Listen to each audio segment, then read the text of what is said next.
নমস্কার, welcome to hunger folks.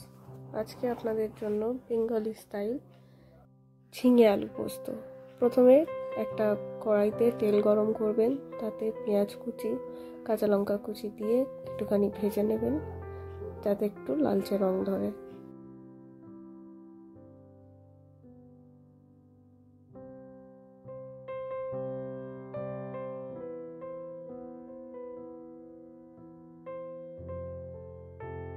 এরপর তেলের মধ্যে কেটে রাখা আলুগুলোকেও দিয়ে দেবেন, দিয়ে একটুখানি ভেজে নেবেন।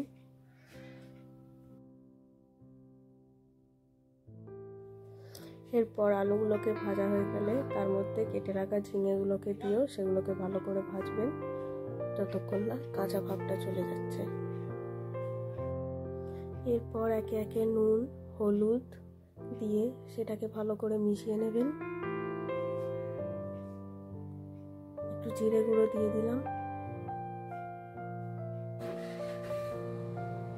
এইবার এতে বেটে রাখা পোস্তটা দিয়ে ভালো করে নাড়াচাড়া করে নেব কিছুক্ষণ, নিয়ে তার মধ্যে সামান্য একটু জল দেব।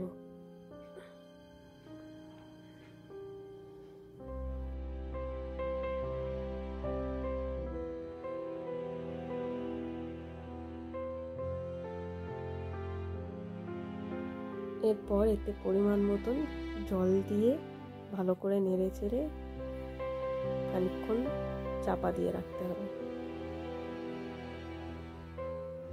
আমরা এটাকে 20 মিনিটের জন্য চাপা দিয়ে রেখে দিলাম।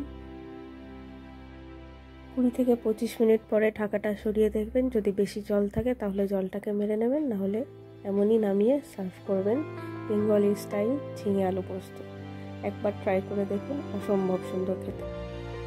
আজকের জন্য এইটুকুই। আবার পরের ভিডিওতে নতুন এক রেসিপি নিয়ে আপনাদের কাছে হাজির হব। আর যদি ভিডিওটা ভালো লেগে থাকে অবশ্যই লাইক, কমেন্ট আর সাবস্ক্রাইব করতে ভুলবেন না। Thanks for watching.